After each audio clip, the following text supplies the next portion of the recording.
Good morning, Space Explorers. I promised a wrap-up video from the closed beta test. So I'm going to throw some facts, interesting information, some quotes, and some weakness analysis based on the survey response from the beta and some of the data from that period as well. I've previously reported some of the numbers around like items created and other stuff at the midway mark, and those trends pretty much held. So I'm not going to go back over that again. But some stuff here that are interest of people, one, following this game, and two, fellow game developers from some of the communities I'm part of that may be of use. So we're going to get right into it, try to keep this nice and quick.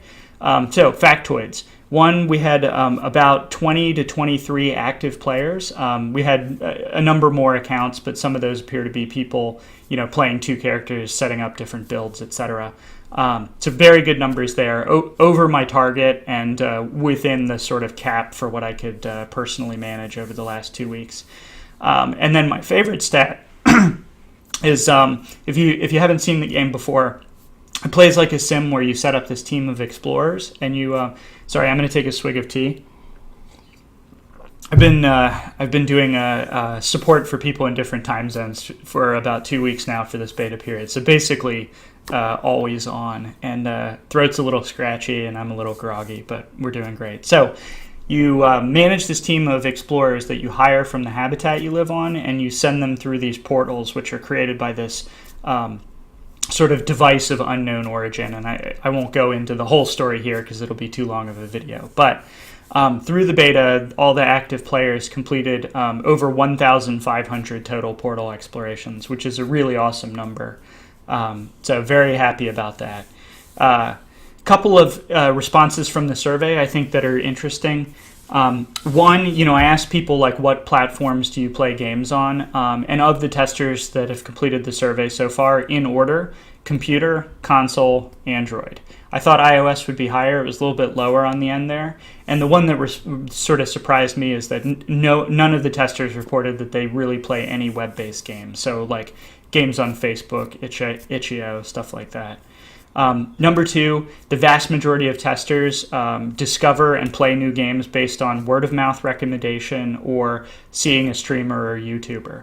So basically no one is paying any attention to print advertisements, online advertisements, digital magazine reviews, billboards on the metro, etc. It's basically people they trust saying, hey, this is cool and you'd like it, or the ability to watch somebody else enjoying the game and decide if that's the thing for them. Then two quick kind of facts about polling people in terms of the direction of the story and the focus of content. Am I on the right track there? So one, a solid majority of players were interested to learn more about the portals and who or what made them, which is really the major backstory, versus a main interest in the non-human species, the antagonist species, and in the sort of habitat and ecology. So that was good to hear. That's sort of in line with the plan for at least the early story development. And then also of the antagonists, which you can see on the game page, I'll link in the description if you don't know who these are. The number one and number two most intriguing species that people wanted to explore more were the Scourge, not surprising, and then the unofficial mascot of the game, the tardigrades. So check out the artwork for the teaser artwork for those on the website if you're not sure who those were. But if you've been following along at all, you've probably seen the tardigrades a bunch of times. A couple quotes I wanted to read off that were really validating because not just that they're positive, but they speak to specific goals I have for the game. The first one was, it has all the good bits of grinding for loot, but without the endless tedium of repeating content. Or at least I can get a grind going and go play something else. Giant grin emoji.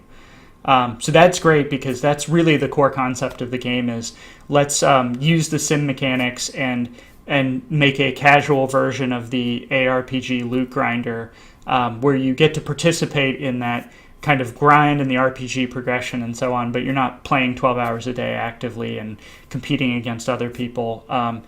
So the idea is to really fit it into the lives of busy people. So either you have tons of other games you play, or you have kids, you have job and commute, all these things.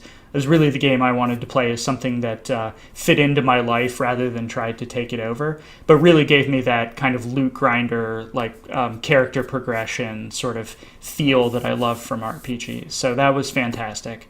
Another one, easy to handle, bite-sized adventure portions, but you still always feel like you are making progress on something.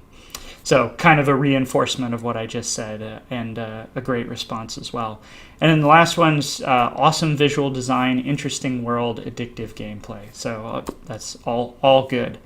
I wanted to share a couple of the weaknesses that people validated. The thing with weaknesses is they're always going to exist. Not every game is for everyone.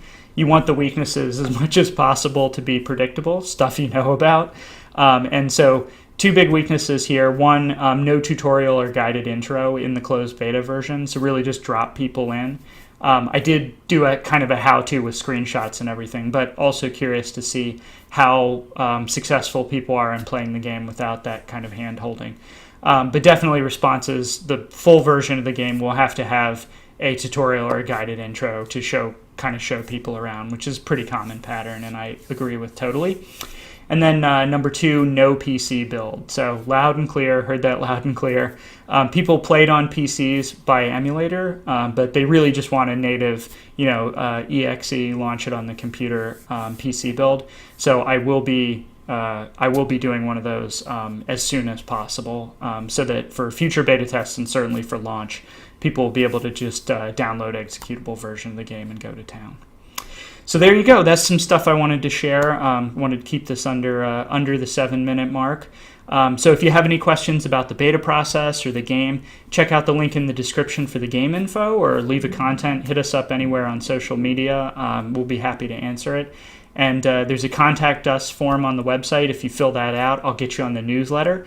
We don't spam you. It's not spammy. It's just for major updates and information about the game, future beta opportunities, that kind of thing. So sign up if you want to hear more. And thanks as always for your support. Peace.